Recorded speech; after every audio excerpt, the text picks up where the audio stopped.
ઉધરસ ખાંસી માટેના આયુર્વેદ ઉપચાર. 1.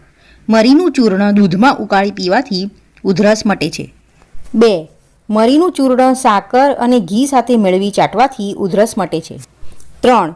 1 ચમચી મધ અને 2 ચમચી આદુનો રસ મેળવી પીવાથી ઉધરસ મટે છે. 4.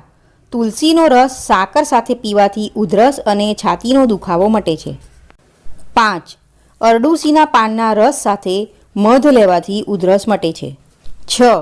હળદર અને મીઠાવાળા તાજા શેકેલા ચણા 1 મુઠ્ઠી જેટલા સવારે તથા રાત્રે સૂતી વખતે ખાવાથી કાયમી શરદી અને ઉધરસ રહેતી હોય તો મટે છે, પણ ચણા ખાઈને ઉપરથી પાણી ન પીવું.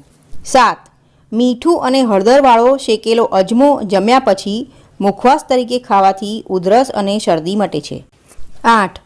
હળદર અને સૂંઠ સવાર સાંજ મધમાં ચાટવાથી ઉધરસ મટે છે.